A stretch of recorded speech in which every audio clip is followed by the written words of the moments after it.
Mas vocês vão interagindo também? Sim. Vai! Na verdade, a gente já começou o nosso podcast, ela que não percebeu ainda. Deixa eu... Tem uma etiqueta aqui, calma aí. Lá no... Direito sistêmico, incrível, né? A gente adora tudo sistêmico. Tudo, a gente faz constelação. Já foi até falado que era Feng Shui sistêmico. Não, o Gil. Tem que pagar mais lá em casa, a Bruna ganha mais que eu. Ela que paga tudo lá em casa. Bora. Ai, Deus. Mas amanhã. E ó.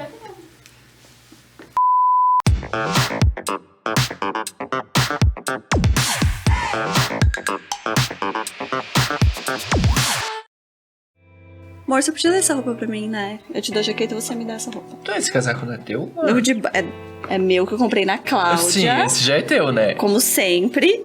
E aqui o de baixo. Entendi. Dia dos Namorados, né, amor? Vamos começar então falando de algo que a gente ama. Sistêmicos. Sistêmico. Tudo que é Sistemas. sistêmico a gente ama e a gente leva pra vida.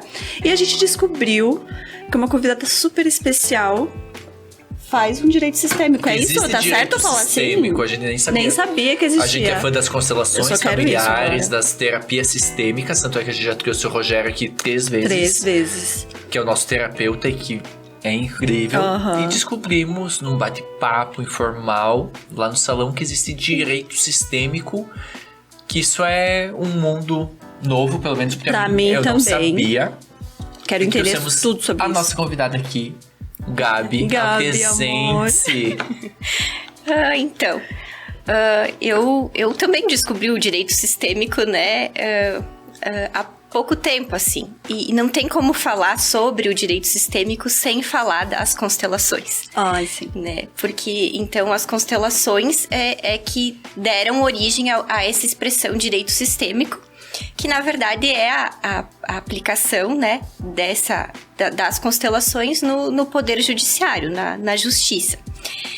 E aí, essa expressão direito sistêmico, na verdade, ela começou com um juiz lá do estado da Bahia, o Dr. Sami Storch, que ele também, acho que como todo mundo conheceu as constelações, né, nessa busca por autoconhecimento, né, conheceu as constelações e aí ele, poxa, mas isso aqui que a gente demora anos pra resolver no Poder Judiciário, resolve tão fácil, assim, né, tá ali, como é que eu posso usar isso, né, nos processos, na justiça? E aí ele começou a trazer ele é juiz, né, e começou a trazer essa ideia pro fórum, lá no estado da Bahia mesmo. E aí foi ele que criou essa expressão, o direito sistêmico. Uhum. Que incrível. O direito sistêmico. E depois daí começou, então, tem as comissões de direito sistêmico das OABs estaduais, enfim, foi ele que começou. Eu ia perguntar porque eu já ouvi várias vezes em que a constelação, ela apoia muitas vezes nos processos judiciais. Isso é verdade, isso não é? Como é que funciona isso? Tipo assim, a pessoa vai lá fazer uma constelação. Como é que funciona? Eu já ouvi várias vezes, mas não... A gente não entende como funciona, sabe como é na que verdade. Na verdade, como que ele começou esse movimento, assim? Ele começou a usar em algumas audiências, assim, eu digo que tudo tem que começar de alguma forma, né? E às vezes as próprias constelações, elas também encontram bastante crítica, né? E pessoas que talvez não saibam, ou... Porque parece uma coisa, tipo, esotérica, uma coisa espiritual, e não tem nada a ver, né? Nada a ver com isso, né? Eu digo, é energia. Eu digo, se tu quiser saber como é uma constelação, tu tem que ir lá e fazer. Não tem outro modo. Não tem outra explicação. Então ele começou, depois que ele descobriu, né, nesse processo de autoconhecimento, que foi assim também que eu cheguei, né, nas constelações, né, nessa busca que a gente, né, enlouquecido por se encontrar na vida, né. E aí ele começou a aplicar nos processos. Aí, por exemplo, ele tem um livro, A Origem do Direito Sistêmico. Ele começou a utilizar, por exemplo, nos processos de divórcio. Aí ele sentia que as pessoas chegavam lá com muita raiva. né? E aí ele pedia que eles fechassem os olhos, enfim, fizessem uma meditação. E aí começou ele começou a aplicar a constelação, Ai, digamos que assim. incrível. Ele como juiz. Hoje ele já se mudou um pouco a forma como se faz, né? Mas é o que eu disse, ele tinha que começar de algum jeito. forma. Talvez não fosse o melhor jeito, mas Começou. foi ele, graças a ele, né? É que a gente tem todo esse movimento hoje. E aí ele começava a pedir para as pessoas fazerem esse exercício, tipo, de uma meditação, um exercício sistêmico, de fechar os olhos, lembrar quando esse relacionamento começou, o amor que eles sentiam. E aí, quando as pessoas voltavam, ele percebia que elas já não tinham mais aquela raiva, né, daquele... Que o processo, na verdade, é isso, né? É uma luta, né? Isso, um traz um lado, o outro traz o outro, né? Tem esse embate e, às vezes, não leva as pessoas a lugar nenhum, né? Fica na briga, Então ele começou a ir dessa forma, né? E aí depois, e foi um caminho que ele trilhou até fazer a primeira constelação mesmo. Aí depois ele começou a utilizar os bonecos nas audiências para ouvir as crianças, né? Às vezes quando precisava ouvir criança ou adolescente nos processos de divórcio, que a criança tinha que dizer com quem preferia ficar. Que também é uma situação bem delicada, né? Muito complicada, muito. Aí ele começou a usar os bonequinhos. Porque pode ser tipo assim, aí conscientemente a pessoa, a menina, sei lá, a criança fala, eu quero ficar com meu pai. Aí mostra os bonequinhos, sem saber quem é, ele escolhe a mãe. Sim. Na verdade, ele fazia isso porque hoje, tendo um pouquinho de conhecimento, a gente vê como é difícil para uma criança ter que escolher pelo pai ou pela mãe, né? Porque, na verdade, a criança, ela é 50% pai e 50% mãe. Sim. E no momento que ela tem que escolher, Ela né? tá meio que negando o outro lado. Ela tá negando o outro lado, que tá nela, né? Tá, né? E que esse BO vai dar lá na frente. Com né? certeza. Porque aí ela também começa, né?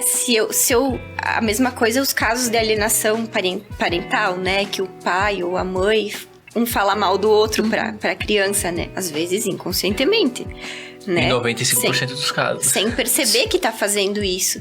Mas aí a criança sofre uma rejeição, né? Claro. Porque metade dela também é aquele Exato. pai, metade é aquela mãe, né? E aí ele começou. E aí, então, começou também a fazer daí as constelações mesmo no fórum. Aí, constelar os processos e, enfim. Aí, E como é que isso foi aceito de início?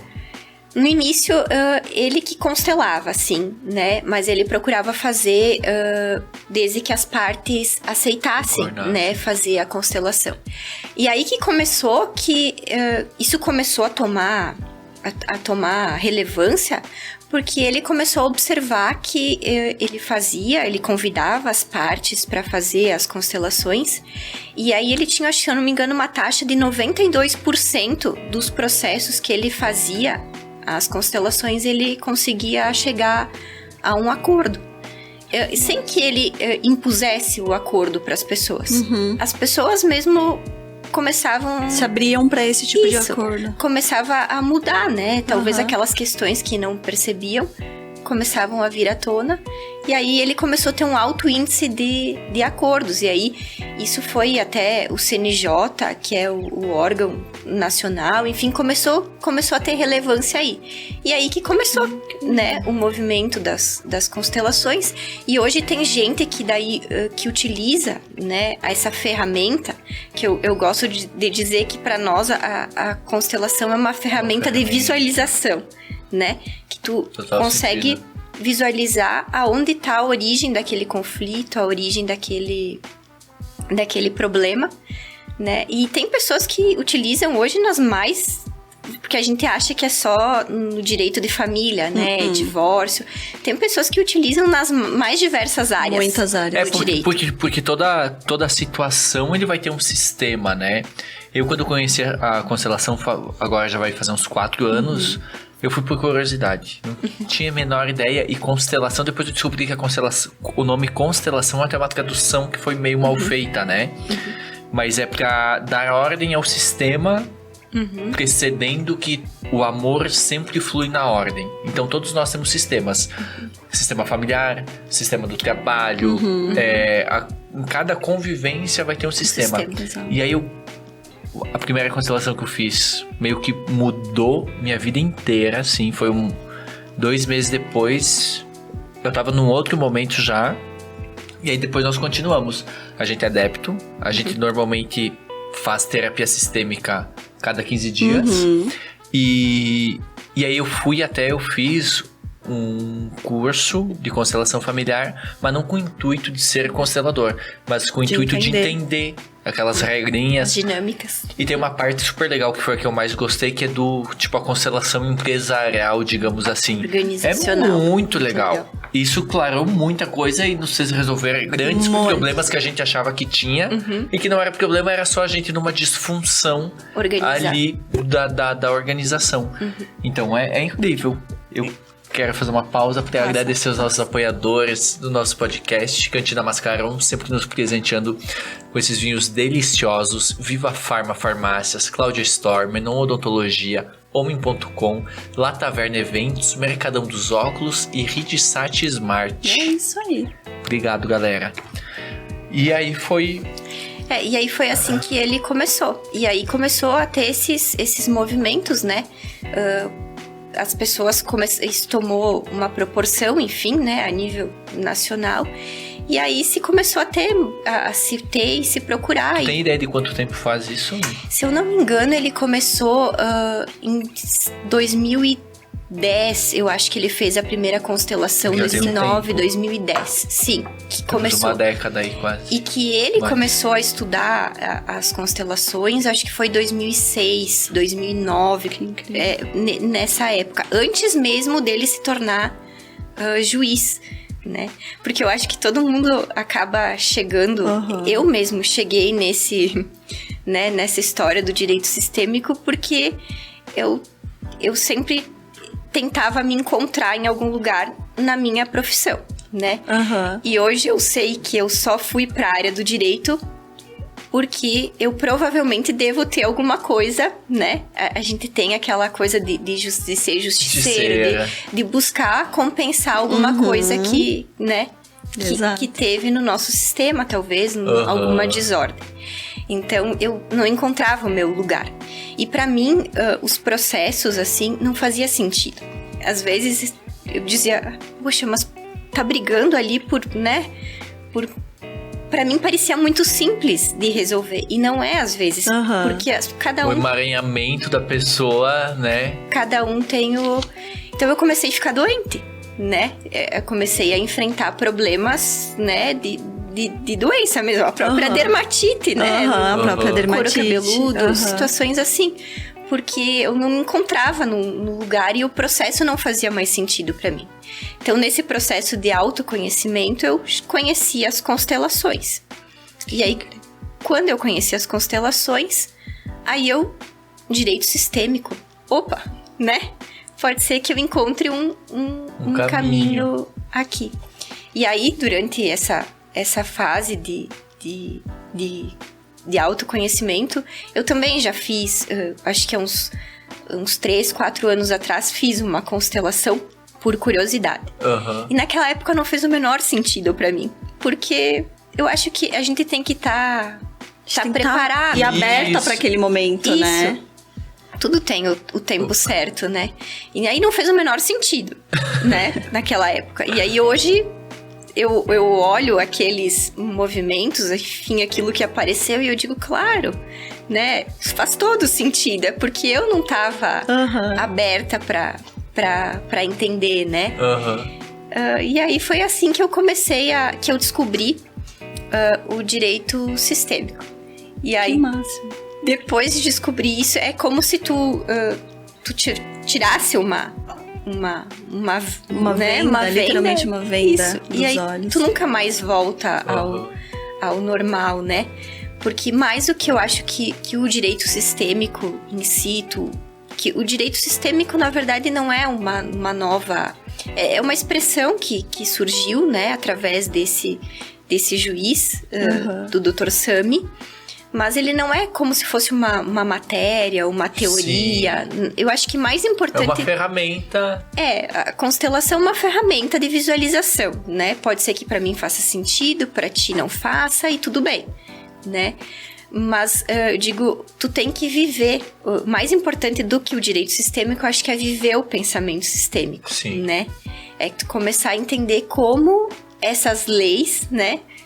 Do amor, né? Que foi do Bert, que ele trazia. Como isso se aplica na tua vida. E aí tu começa a perceber questões simples do dia a dia, né? Que tu vai aplicando. E que normalmente a gente vai saindo do nosso lugar, né? Sempre. A gente vai indo e até pela cultura, pelos paradigmas e muitas vezes por nós nos sentirmos culpados ou então negando. Imagino que nos casos dos processos ele vai ter muito nessa negação, essa coisa, porque tu imagina um casal que vive 40 anos juntos, cria coisas juntos e filhos e tudo mais, do nada, inimigos mortais, e um quer ver o outro sem nada. É um tanto quanto estranho, né? Onde é que pega essa situação? Porque ambos não são vítimas desse relacionamento, né? Construíram ele juntos. Tem uma pessoa que tu disse que agora que tu não conhecia, que não vale nada, não sei o que, todas aquelas histórias que eu imagino que deva acontecer. Foi a pessoa que tu viveu, sei lá, 30 anos, 20 anos, 5 anos. Compartilhou a vida. Tu escolheu, né? E tu escolheu, né? Essa pessoa não foi principalmente nos dias de hoje, não mais obrigada. Sim. Antigamente tinha. É uma coisa muito doida, né? E às vezes só, né, voltar um pouquinho, olhar com calma, respirar, já vai trazer uma consciência maior de que são coisas muito mais fáceis de resolver do que a gente imagina. A gente é que dificulta muito. Porque, como tu falou, normalmente... A solução é simples. É simples. A quando gente você entra no processo, vira uma luta, né? Sim. As pessoas trabalharam junto até hoje, aí do nada, pá. Não, e realmente, tipo, o processo, quando acontece uma separação, um divórcio, as pessoas têm que viver o luto, né? Pelo que não deu certo. Mas cada um tem que reconhecer o seu percentual de culpa. Exato, né? tua parte. Pelo que não deu certo. E aí o processo muitas vezes é isso, fica nesse litígio, nessa coisa, fica um contra o outro e as pessoas não conseguem às vezes enxergar, né, qual a sua parcela de culpa, ou reconhecer que na verdade eles estão juntos, né, por um amor que às vezes deu certo, que deu frutos, que deu filhos, né, que eles construíram. E aí o processo às vezes se torna... o processo às vezes se torna uma maneira deles manterem o vínculo. Sim. Né? Porque às vezes eles não querem resolver o processo. Mas é porque eles querem o vínculo. Né? Às vezes é mais fácil a gente continuar a permanecer nesse lugar de disputa, de litígio, do que olhar o que realmente nos causa aquela dor, né? Que às vezes são coisas que, eu digo, às vezes até são repetições de padrões que a gente traz dos nossos antepassados, né? Que a gente a gente repete padrões inconscientemente. Exato. Sim. Como é que eu faço um curso, né? Uma formação que também é pensamento sistêmico, constelações familiares, mas com ênfase no direito. E aí, os professores sempre falam, né? Que a gente é mais... Nós somos mais presos, né? Nós somos mais leais do que livres, né? E essas lealdades que a gente traz são lealdades invisíveis, que a gente não tem consciência, porquê, né? Não sabe nem porquê. E a gente repete padrões, né? É verdade. Às vezes, os meus pais são separados, né? E eu vou repetir o padrão daqui, né? Tantos anos. Tanto tempo. E aí, quando tu começa a pensar nisso e aplicar, eu digo, a visão sistêmica, o pensamento sistêmico na tua vida, parece que começa, né? A cair. Sentido. A cair. E como é difícil, né?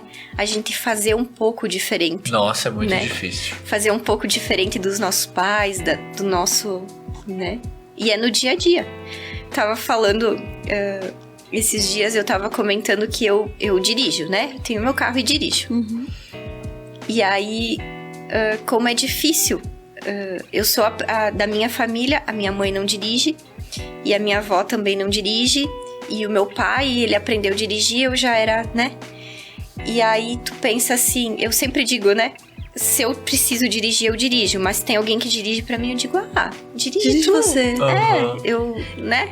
Isso vem... Claro, sistemicamente, né? Aí foi esses dias que caiu eu digo, claro, né? Olha como é difícil fazer um pouco diferente, né? E às vezes é porque tu não se sente merecedora de... Como assim eu vou dirigir se a minha mãe não dirige, a minha avó não dirige? Então... Isso é um pensamento... Ontem mesmo, eu não sei o que eu fui fazer, que daí eu pensei, nossa, como será que, por exemplo, meus pais passaram, né, por essa situação quando eu e meu irmão eram pequenos? E é uma coisa, um pensamento nada a ver, né? Os tempos são outros, a vida é outra, né? Mas você sempre acaba... Mas eu voltei lá... A gente como repete a referência, né? Sim. E uma referência inconsciente. Eu tava fazendo algo, daí eu falei, nossa, tô fazendo algo igual. Tô repetindo o padrão. Total sentido. E a gente faz muito isso, né? Inconscientemente. E às vezes, o processo, né? O processo judicial, o juiz lá, ele resolve o processo. Mas ele não resolve a causa do conflito, né? E o conflito também tá a serviço, né? O conflito, ele sempre surge para que a gente possa... O conflito não é ruim. O conflito é bom. Ele surge para que a gente possa olhar para aquilo. Exatamente. E resolver de alguma maneira. Mas muitas pessoas preferem virar as costas pro conflito, no caso. Só que aí essas situações vão passando, né? Às vezes, uma coisa que eu não resolvo aqui... O meu filho vai ter que resolver, ou vai sofrer alguma consequência, né? Por amor cego, às vezes, né? Porque a gente tem essa coisa de ir pra pertencer, né? Quanta coisa a gente não faz pra pertencer, né? É o amor cego. Então a gente vai repetindo. Por isso que eu faço terapia, galera, que é pra Isa não precisar ficar com essa carga enorme. Bom, eu vou agradecer aqui aos nossos patrocinadores, Cloud Store, que é quem me veste aqui no nosso podcast. Um beijo, meninas. Cloud Store, a gente tá com uma coleção incrível de outono e inverno, então aproveite e dê uma passadinha lá pra conferir. Menon Odontologia, um espaço realmente feito pra você, um espaço extremamente aconchegante, que cuida da saúde e da estética. Um beijo para toda a equipe do Menon Odontologia. La Taverna, confira no Insta todas as possibilidades de passeios turísticos que o La Taverna proporciona para vocês. E Mercadão do Óculos, tá chegando o Dia dos Namorados, aproveitem, dê uma passadinha lá que eles estão com uma promoção incrível e vários estilos de óculos para vocês, certo? Certinho. Gabi, muito interessante. Muito, pelo menos para quem faz, muito, né, constelação, entende todas essas questões sistêmicas, tudo faz muito sentido. E talvez se tivesse a consciência e o conhecimento desse trabalho, provavelmente muitos conflitos poderiam ser evitados. Exatamente, que eu acho que é o ponto principal, né? A prevenção, evitar. Eu não digo talvez até evitar o conflito, porque realmente o conflito ele ia aparecer de qualquer forma. Ele vai esclarecer. Isso. Mas eu digo, as pessoas poderiam conduzir, né, as situações de uma maneira diferente, né? E foi aí que eu digo, pra mim fez todo o sentido, porque eu entendi, tendo esse conhecimento, eu entendi que a minha posição enquanto advogada, né, é uma posição de ajuda também. É uma profissão da ajuda, né? Mas a minha ajuda também tem que ser uma ajuda humilde, né? Porque às vezes a gente não tem poder sobre o destino do cliente, né? E a gente tem que reconhecer que às vezes aquele cliente vai ter um destino difícil, né? E às vezes a pessoa não tá preparada, não quer entender, não quer, né? E aí às vezes tu fica na posição de salvadora, né? E aí tu fica querendo salvar o cliente, né? Não faz isso, não faz aquilo, né? E na verdade não vai. Então, sabendo tendo, né, esse conhecimento, porque eu acho que a gente nunca vai terminar de... Nunca vai terminar de aprender Não isso. tem ponto final, né? Isso, os professores falam muito nesse curso que o Bert, que é o Bert Hellinger, que é quem foi que trouxe, né, as constelações pro Brasil, enfim, um alemão, que foi ele que... Acho que já existia desde muito, muito antes, né? Mas foi ele que começou a documentar em livros, enfim. Que com 90 e poucos anos, lá um pouquinho antes de morrer, ele ainda estava tomando pai e mãe, né? Porque Exatamente. Se a gente for ver, tudo vem. Tudo vem. Né? Dos nossos pais, né? Tudo que a gente traz. O Bert, ele era um religioso, não lembro se ele era jesuíta, alguma coisa assim. Era tipo um padre. E aí ele foi pra uma tribo Zulu. Isso. Na África. Evangelizar, digamos, e aí ele viu como eles resolviam conflitos, né? Que eles posicionavam a hierarquia e tudo mais. E aí ele começou a trazer isso pra... Conseguiu... Como é que eu posso dizer? Fazer algo... Uma técnica, criou uma técnica pra isso. Tem gente que chama de terapia, né? A terapia da... Não sei, até eu gosto de dizer que é essa ferramenta, né? De visualização. Talvez pela forma como eu imagino que seja o adequado de usar na minha profissão, na minha ajuda. Porque aí quando eu comecei a estudar tudo isso, eu pensava assim, eu vou constelar os meus processos. Né? Agora eu encontrei a solução. E na verdade não, né? É assim. Não é assim, porque também quem procura um advogado não procura um terapeuta, né? Tu quer o advogado, então tu quer a ajuda jurídica, né? Então, só que aí que a minha postura, né? A postura sistêmica é tu entender que por trás daquele cliente, quem mais pertence, né? O que mais que ele traz para aquela situação, para aquele conflito, para aquele problema, para que talvez ajude ele a enxergar realmente qual que é né? Qual que é a solução para aquele conflito, como que ele pode curar. Tem profissionais tem outros advogados, enfim, agora conhecendo um pouco mais, tem gente que constela, que faz constelação de processos, enfim. Mas eu não acho muito ético, talvez, eu com uma formação de consteladora, constelar um processo, constelar, né, misturar as coisas, né? A minha ajuda tem que ser técnica, tem que ser jurídica. E talvez realmente. Indicar, sugerir. Exatamente. Uma constelação. Um facilitador, né? Para que ele possa, talvez, enxergar as questões que façam ele ter, né? Que trouxeram ele até essa situação. Esse conflito. E Gabi, normalmente, por exemplo, as pessoas que vêm até você para processos, uma separação no caso, né? Ambas as partes vêm fragilizadas, né? Cada um achando que tem o seu direito, que o outro é culpado e que a injustiça tá com ele. Isso, imagina a carga de tudo isso, né?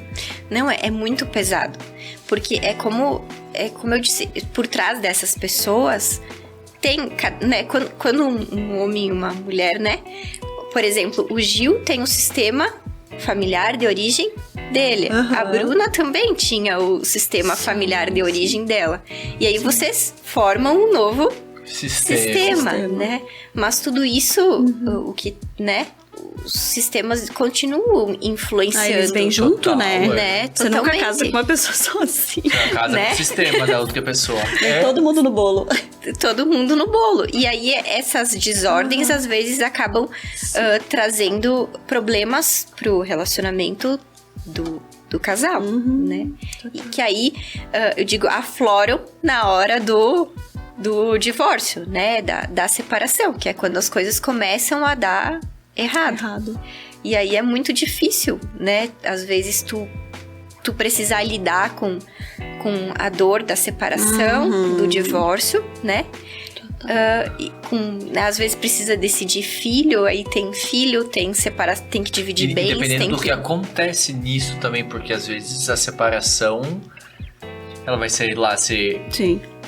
uma traição, né? Depende Ou do traições. motivo, né? Sim. Então isso tudo acaba ferindo ainda mais, né? Sim, com certeza.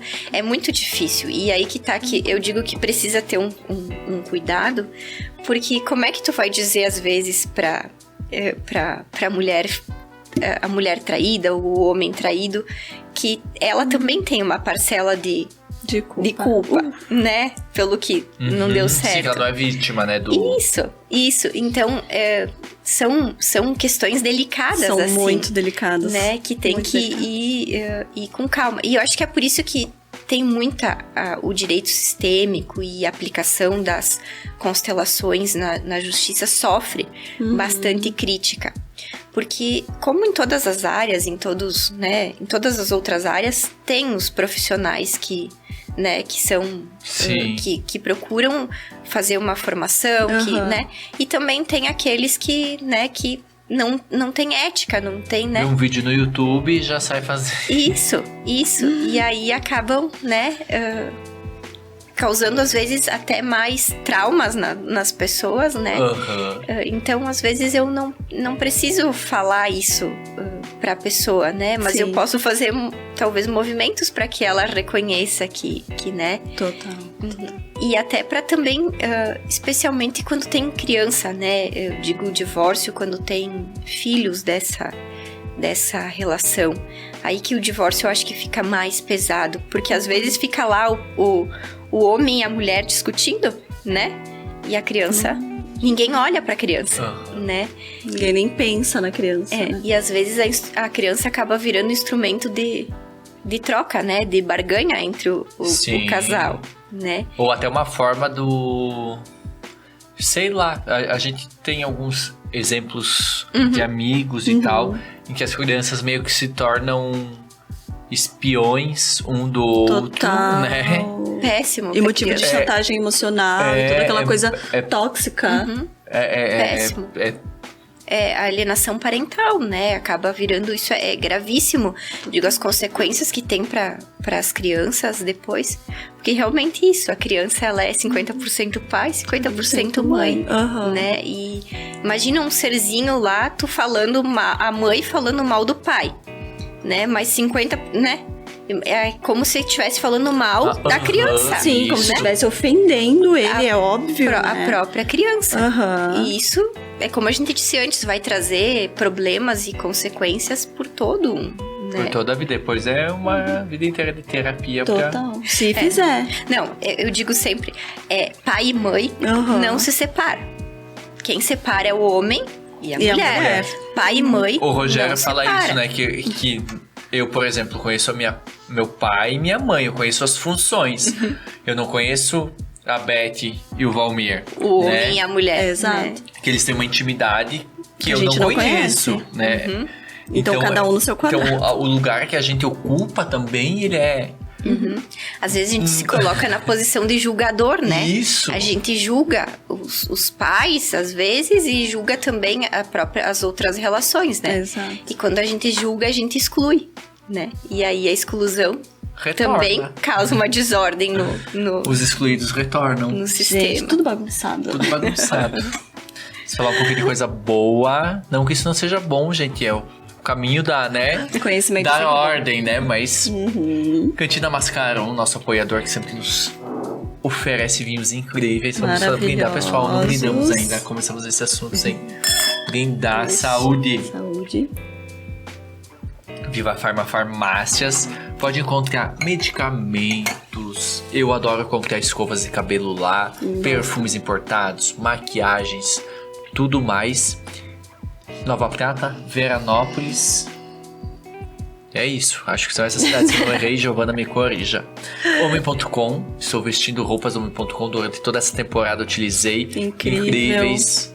Estilo e atendimento perfeito. Iritsat Smart, venda, manutenção de celulares, acessórios. Maravilhosos. Preços maravilhosos, tudo incrível. Certo? Gabi, diante de toda essa tua experiência, principalmente em processos familiares, divórcios e tudo mais, eu lembro que a gente bateu um papo e você falou do pré Gente, eu achei isso o ápice da maturidade, da coerência. Contrato pré-nupcial. Nossa, que ninguém pensa Não. em contrato. Já vamos afirmar aqui a Gabi. A Gabi já vai sair já redigindo nós. A gente não tem o costume aqui no Brasil, né, de pensar nessa... Talvez seja de cultura mesmo, nessa forma de mais preventiva, né, consultiva, preventiva. As pessoas têm muito o direito como realmente o processo, o litígio, né? E aí foi em toda essa... pensando em tudo isso que eu aprendi, enfim, que eu comecei a aprender e buscar, é que aí, eu digo por ressonância talvez, né? Tu vai se aproximando de algumas pessoas e alguns professores e profissionais que vão trazendo temas novos, né? Que vão... E aí surgiu a história do planejamento matrimonial. É incrível, gente. Planejamento matrimonial. Gente, escreva esse nome, pelo amor de Deus, que é pra não ter mais essas bagunças. Vou anotar aqui. A gente chama isso porque, na verdade, pra se divorciar, separar, tu precisa contratar um advogado. Sim. Independente de tu ter filhos ou não, tu precisa ter um advogado pra... pra essa parte burocrática. Dissolver a união estável, precisa da presença do advogado. Mas pra casar, não. Pra constituir uma união estável e casar, não precisa. Então, muitas vezes, as pessoas só vão descobrir os efeitos daquele regime de bens que adotaram lá no casamento na hora do divórcio, na hora da separação. O pior, a gente não gosta de pensar isso, né? Porque, sim. Mas, às vezes... ninguém se casa pra se separar, né? Não. Isso, né? E aí, às vezes, as pessoas têm um conceito errado disso. Mas eu vou fazer planejamento matrimonial, ou vou fazer isso... É porque eu já tô pensando que não vai dar certo, né? E não, muito pelo contrário. Eu acho que é respeito pelo parceiro quando você faz esse planejamento matrimonial. Com certeza. Eu digo, a gente precisa saber que a gente... é aquilo dos sistemas, né? Também, né? Como tu reconhecer que aquela pessoa, ela traz uma história, né? Tu não conheceu... a Bruna não conheceu o Giovanni agora e aí ele apagou. Não, ele tem uma história. Então, é isso. É dar importância, respeito pela origem do outro, pelo que o outro faz. O que é importante pro outro. Exato. E aí fica muito mais fácil tu conversar sobre essas situações quando tá tudo bem, né? Sim. Quando o amor ainda tá, né? Quando no começo do relacionamento, do que lá quando a relação tá desgastada ou tá... E eu digo, talvez seja até uma ferramenta para te conseguir ter consciência que às vezes precisa fazer um ajuste no meio do relacionamento. Porque o planejamento matrimonial pode ser isso também. Pode ser tu entender que durante o casamento, mas o regime de bens que a gente adotou lá no início da relação, hoje não faz mais sentido porque a gente construiu. Então, a gente pode alterar esse regime de bens, pode repactuar a convivência, né? E aí faz um contrato intramatrimonial, resolve de novo essa questão. Nada disso existia.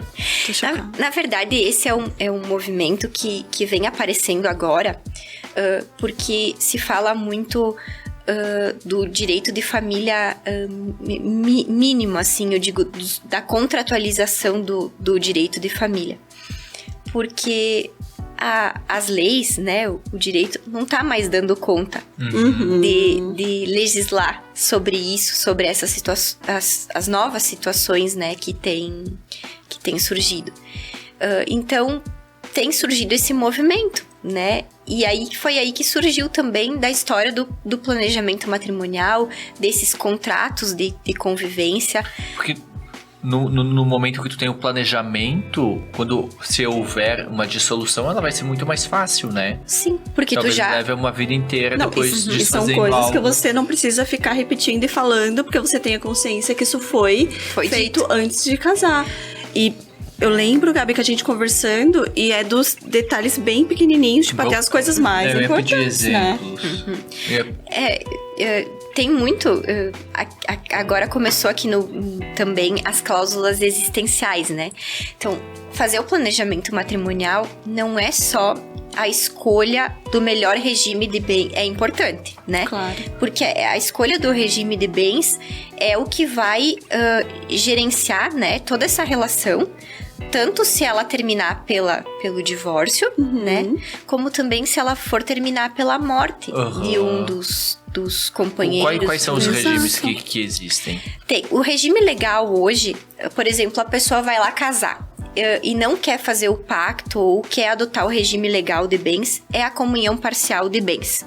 Que falando assim, tudo que se constituiu depois dessa união se divide, se partilha. Esse é o regime legal de bens.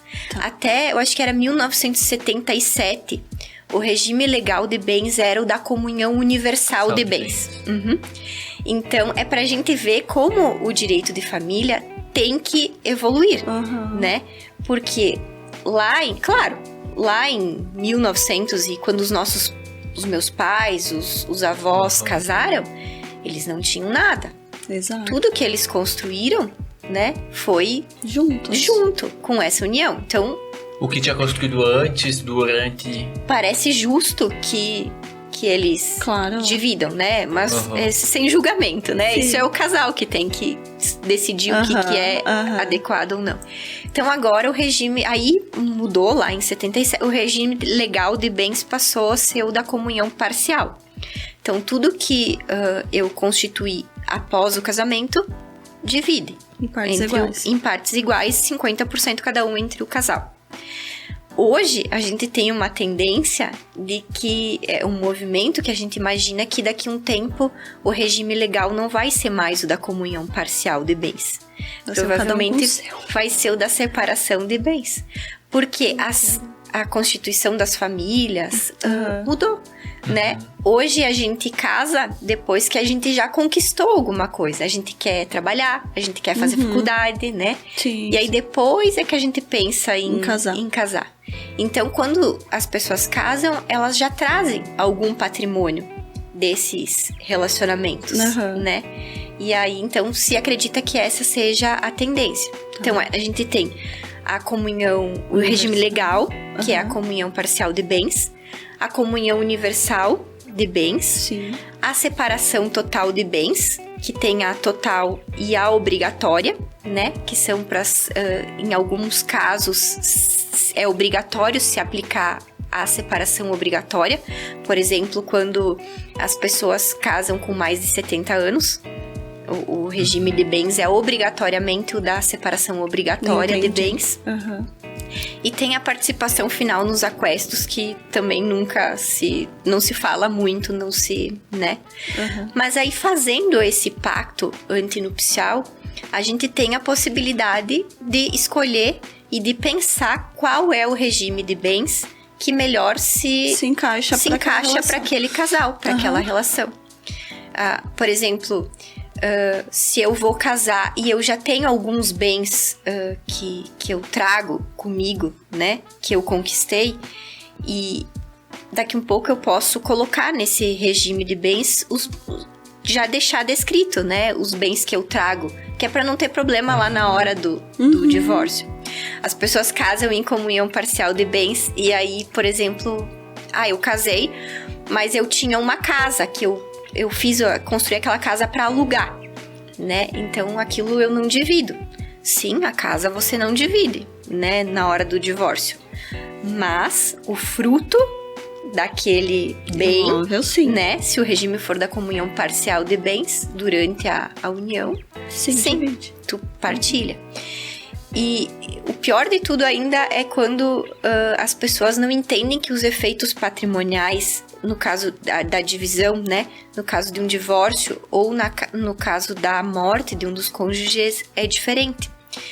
Por exemplo, acontece muito das pessoas pensarem: casei em separação de bens. Se eu vier a faltar, minha mulher, a minha companheira, não vai herdar nada do que é meu. Ela herda Vai tudo, ficar né? tudo por... Não? Tudo não, né? Mas ela é herdeira. Né? Ela se eu não me vai engano, de ter 50%, né? Ela vai ter uma parte daquele patrimônio. E aí acontece muitas vezes do pessoal vai constituir uma união estável, né? Ah, mas eu fiz a união estável, separação de bens. Então a minha companheira, se acontecer alguma coisa comigo, vai tudo pros meus filhos. Não, a companheira também, né, se igualou o status de companheira com cônjuge.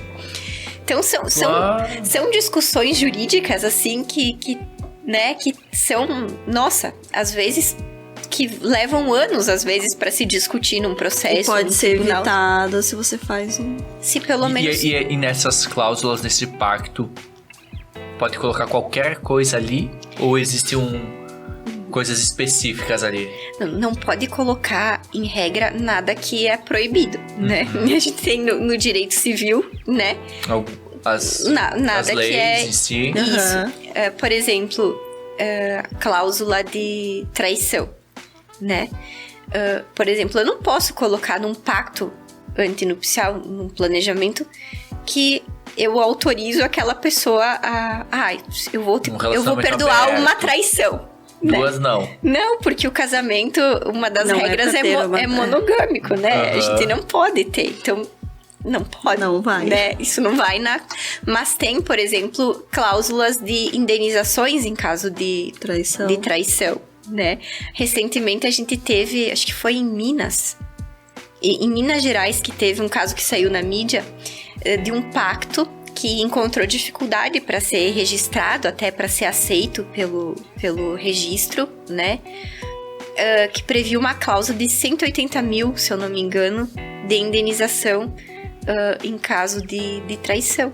Eu acho massa. E foi validado depois pelo Tribunal de Justiça, porque é totalmente possível, né? O combinado entre as pessoas, né? Sim. Desde que não afete a lei, né? É válido. Então, nesse planejamento matrimonial, eu digo que é o momento das pessoas sentarem e conversarem, não só sobre essas questões patrimoniais, né? E aí eu acho que vem um pouco da visão sistêmica, da postura sistêmica, de realmente entender que por trás daquele homem, por trás daquela mulher, tem todo um sistema, tem uma história, né?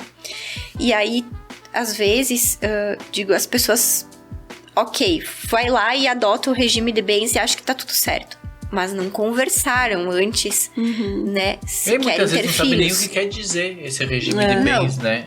Adequadamente não. As pessoas dão uma pesquisadinha. Acham, né?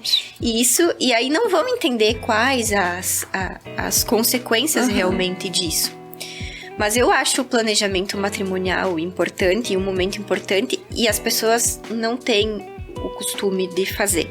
É muito difícil, parece que entrar na cabeça das pessoas que realmente é uma ferramenta que vai trazer tranquilidade pro casal. E não é pensando na separação, no divórcio. Não, é deixar tudo absolutamente alinhadinho, né? Eu lembro que você falou pra mim sobre gravidez, né? Aquela situação em que o homem quer ser pai, aí a mulher não quer, mas eles vão discutir isso quando eles estão casados. Não discutiram isso antes. Sim. Né? E aí, tu tem ali, tu tá casado já, né? E tu nunca conversou se a outra pessoa quer ter filhos. Exato. E daqui um pouco esse relacionamento vai acabar, né? E aí vai acabar com muita mágoa, com muito, né? Porque a outra pessoa... Porque o casal não conversou sobre se queria ter filhos ou não, né? Tu vai descobrir depois. Exato. E como isso é importante, né? Pra um casal. Sim, eu tenho o caso do amigo...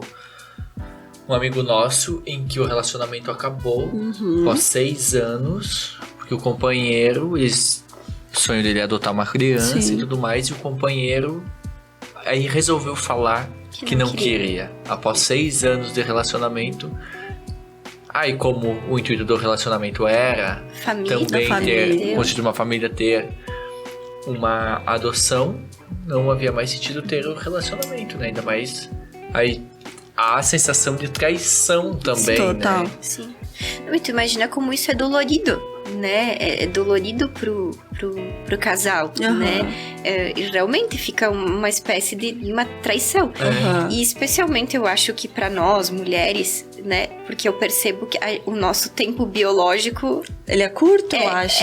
Né? É um só, né? É diferente do homem que... né? Então, meio que às vezes a gente entra numa corrida contra o tempo, né? E aí, pô, de repente tu tá junto lá, né? Tu já tá com uma idade, e aí vem o homem e diz que não quer, né? Não quer ter filhos. E você sabe que você tem um limite, né? Que você tem um prazo ali pra ter. E você fica brigando contra o tempo, né? Porque você fala, bom, se daqui a 10 anos ele me resolve ter, eu não vou poder ter. Aí fica naquela briga, né? Aí entram teorias, né? Porque daí vai pro processo e aí tem até o pessoal que aplica a teoria da perda de uma chance, né? Porque, poxa, eu tava casada, né? Eu tinha chance, daí tu terminou comigo. Como é que eu vou, né, achar, né, pra ter um filho? Então, olha como todas essas questões, esses né? assuntos são importantes. Que vão parar no... E Gabi, outra coisa que, nossa, você comentou, eu achei fascinante e achei justo, né? Quando você tocou no assunto e que quando a mulher engravida, normalmente...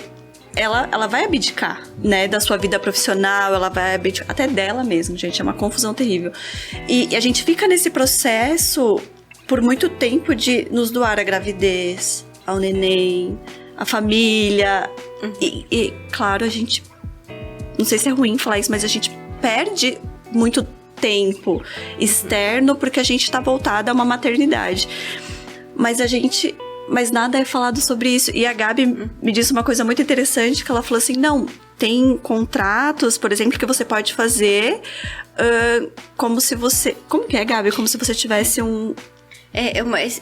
muito tempo, né, as mulheres esquecem, às vezes, do seu trabalho, da sua profissão, abdicam realmente de tudo isso para poder cuidar dos filhos. Então, isso também é uma coisa, além dessa... se quer ter filhos ou não, né, durante o casamento, também isso como a gente vai ter filhos. E aí, como é que vai ser quando tiver filhos? Eu vou ter que parar um tempo de trabalhar, como é que vai ser? Aí se prevê, às vezes, né, que o marido... Porque é chato pra mulher, às vezes, ficar pedindo, né, uma mesada, né, todo dia e tem as suas despesas. Claro. Então, esse contrato, às vezes, pode prever que, por exemplo, enquanto a mulher ficar afastada do seu trabalho, né, da sua... seria justo que o marido desse uma mesada, né, uma indenização, né, durante esse período que ela vai ficar... coisas íntimas e particulares. Durante esse período que ela vai ficar dedicada aos filhos, à criação, né? E acontece muitas vezes, por exemplo, principalmente quando o regime é a comunhão universal de bens, os casamentos mais antigos, né? E olha como tudo evolui, né? O pessoal casava em comunhão universal de bens. E aí o homem é que saía de casa e provia o sustento da família. A mulher ficava em casa cuidando dos filhos, da família. E aí, na hora da separação, o homem acha injusto pagar uma pensão pra mulher. Pra mulher, não pros filhos, né? Pra mulher. Ah, mas era eu que saía de casa, era eu que trabalhava, era eu que, né? Eu que conquistei, eu que fiz, eu. Sim, mas só podia, né? E sim, o senhor só podia fazer isso porque ela... em casa tinha uma mulher que dava conta da casa, cuidava dos filhos, né? Então, todas essas situações são possíveis de prever, né? Pessoas, às vezes, que realmente abdicam de tudo na sua vida, né? Pra viver aquele amor, aquele relacionamento. E quando isso terminar, né? Já pode ser previsto ali no pacto que se aquilo vier a terminar... aquela mulher tem direito... Eu falo mulher porque, sim, né? Mas pode ser o homem. Pode ser o homem. É. Tem direito a uma indenização, né? Pelo relacionamento que não deu certo. Isso nos Estados Unidos, assim, é muito comum. Nice. Tanto que volta e meia vem à tona, né? A gente vê os contratos. Isso. Cláusulas, assim... mais famoso foi o da Jennifer Lopez, que ela fez o contrato lá. Não sei. Que é bem Affleck. Eu acho que é. que ele teria que ter relações sexuais com ela 7 dias na semana. E ela colocou isso em contrato. Isso é importante pro casal. Sim, mas tipo, é um exemplo que lá que doideira. Vai das coisas mais sérias. Permitir isso ou não? Sim, não é proibido, né? Agora, quem é que vai dizer tipo, se... não é ilegal, então pode ir. Se aquilo é cumprido ou não. Essas questões que eu digo de cláusulas existenciais, que são, dá pra definir, por exemplo, as tarefas do lar, né? Quem é que vai assumir o quê? Por exemplo, os cuidados com o pet, né? Quem assume os cuidados? Porque isso também é uma coisa briga. Que tá vindo agora, né? O pessoal não tem guarda filhos. Até compartilhada dos pets agora, né? Isso tudo também dá pra ser combinado, né? Entre o casal. E aí, quem é que vai assumir as despesas desse pet também depois que o relacionamento... Em caso de separação, a pensão do pet. É verdade. Faz todo sentido. Porque querendo ou não, gente, eu sou mãe de pet, é uma família ali, né? Faz todo não deixa sentido. de ser ter os filhos de 4 patas. Sim, gera uma super despesa. Os pets. Sim, com certeza, né? Nós sabemos, temos 3. E são questões. Outra questão que também tá surgindo agora bastante com essa história de Instagram, né? Tem pessoas que são muito das redes sociais, né? E aí, como é que ficam as fotos desse casal depois? Ou... vai excluir tudo, vai apagar a história da pessoa. Isso eu posso ter no meu perfil, como que fica? Ou então a pessoa trabalha disso. O Instagram é uma ferramenta de trabalho, as redes sociais, mas a outra pessoa não gosta dessa exposição, não quer. Então a gente combina, né? O combinado não sai caro. E o que pode gerar uma briga aí, né? É meio que combinar o que pode e o que não pode, o que faz sentido entre o casal. Nossa, acho muito legal. Mas também é uma forma de talvez aquele casal alinhar as expectativas, né, daquele relacionamento, realmente sentar e conversar como vai ser, como é que a gente vai estar daqui 10 anos, né? As coisas mudam e mudam rápido, né? E eu acho que é legal essa cultura de fazer com que as pessoas pensem antes, né? No que porque normalmente ainda mais falando de relacionamento, normalmente a pessoa de repente o casamento mas tipo assim, às vezes vai se casar ou coisa assim no fogo da paixão, se conheceu, se apaixonou e agora a gente vai casar e é tudo lindo, maravilhoso. Aí passa 10 anos. Isso que eu digo que até o casamento, ele tem um pouco mais de planejamento, porque realmente, se tu precisa fazer o casamento, tu vai casar no civil, tu precisa adotar um regime de bens, tu precisa, se o regime de bens não for o legal, tu precisa fazer o pacto, né? Só que às vezes o pacto é aquele... normalzinho, normal, que tá prontinho, né? Escolhe o regime, não pensa. Mas o pior ainda é quando as pessoas estão ali num relacionamento, por exemplo, vamos morar junto. Eu ia perguntar agora como é que fica essa situação. Vale a mesma coisa. Sim, a união estável hoje, ela tem os mesmos, né? É reconhecida a nossa, hoje. Com os mesmos efeitos do casamento. Só que aí ela também tem as regras, né? Dos regimes de bens também que são adotados. Então, às vezes, vamos morar junto. E aí, né? Se tu não adotou, se tu não fez um contrato de convivência, uma escritura pública, o regime de bens que vale para aquela relação é o da comunhão parcial de bens. Exato. Né? E eu digo sempre, não procurar fazer o pacto ou não procurar fazer um contrato de convivência, né? Não adotar um regime de bens diferente do legal, também é uma escolha. Total. Porque ninguém fica nesse limbo. Não tem regra, né? E às vezes, Gabi, as pessoas acham que é muito mais fácil ficar numa união estável do que se casar. E é ao contrário, porque quando você tá numa união estável, nada garante nada.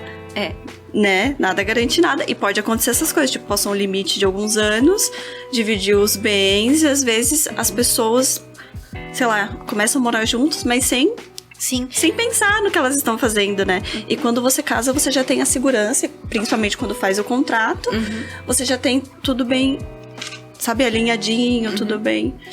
Aconteceu muito, por exemplo, que antigamente a gente dizia que para constituir uma união estável tinha que ter um relacionamento, morar junto há tantos anos, sabe? E hoje não, tem que ter alguns requisitos específicos, mas não obriga, por exemplo, a morar junto simplesmente, né?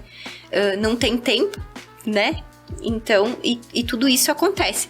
Mas, tecnicamente, eu acho que o casamento é melhor do que a união estável. Porque o casamento, o casamento altera o teu estado civil. Tu é casado. Agora, na união estável, tu continua sendo solteiro. E aí, de repente, tu como continua sendo solteiro, algum bem, de repente, que tu constituiu na constância da união, que teria que ser partilhado, como tu continua solteiro, tu vende ele facilmente, sem precisar da... entendi. Né? A assinatura da pessoa. Entendi. Isso. E aí tu vai descobrir isso... Depois. E aí vira aquela confusão, né? Discute daqui, discute dali, o processo vai até, sei lá onde. Anos. Pra poder, né, resolver uma coisa que... Podia ser... Sendo que é muito mais fácil organizar e alinhar do que... Olha aí. Dá pra fazer tudo. Saindo daqui, a gente vai passar ali no cartório. Já vamos organizar. Nada que seja ilegal, né? Mas as pessoas têm que criar o hábito de procurar, eu digo, orientação. Isso, de criar regras, né, pras coisas. Isso mexe muito no sistêmico? Eu acredito que sim e não também. Pelo menos protege um pouquinho. Né? Evita talvez o conflito, né? Sim. Tu tá evitando reconhecendo que tu tá construindo um sistema novo com aquela pessoa, né? E que ela também traz os emaranhamentos, os problemas, né? Os costumes daquela família. Só de colocar ali na opção ali, quando preenche o documento casado, já vai mudar.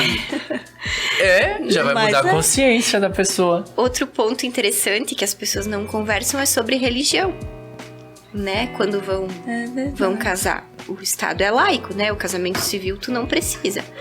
Mas aí quando a gente tiver um filho, de repente eu sou de uma religião, você vai da outra, igreja vai pra sinagoga, vai pra onde? E aí, né? Como é que vai ser a educação, a criação dos filhos sobre, né, a religião? Eu tenho que mudar de religião porque eu casei contigo, eu tenho que te seguir, né? São, né? Que isso vem do quê? Do sistema da pessoa antigo, né? Então, é um respeito realmente, um respeito pela pessoa, né? Quando você faz essas coisas. E pelo que ela eu acho incrível isso. Respeito pela pessoa e pelas histórias. E tudo que é alinhado, como diz minha mãe... Não sai caro, não sai caro. E é com essa frase que encerramos o nosso podcast. Ai, que delícia. Passou muito rápido, conversa. foi um papo bom. Obrigado, Gabi. E eu que agradeço. Gabi, a oportunidade. Agradecer aos nossos apoiadores: Cantina Mascaron, Viva Farma Farmácia, Cláudia Store, Menon Odontologia, Homem.com, La Taverna Eventos, Mercadão dos Óculos e Ridsat Smart. Muito obrigado, um beijo. Um beijo, galera. Até o próximo. Vou brincar que eu tava olhando pra esse negócio aí, 16, eu pensando, meu Deus, só foi 16 minutos. Não, foi exatamente 1 hora. E 1 hora, 1 minuto e meio. Sério? E eu olhava pra esse negócio e pensava, meu Deus, o que a gente vai falar agora? Não, 1 hora, 1 minuto e meio, porque a gente Duda veio avisar que faltava horrores. 5, era... Tu não viu? Eu não vi. Não, a Bruna... E ela, Não, e no aí ele final fica que ela- assim, ó, Nossa, me adorei. cutucando. E no final é que Aí ela ele vai pergunta. É porque aí fica muito bom. É, não.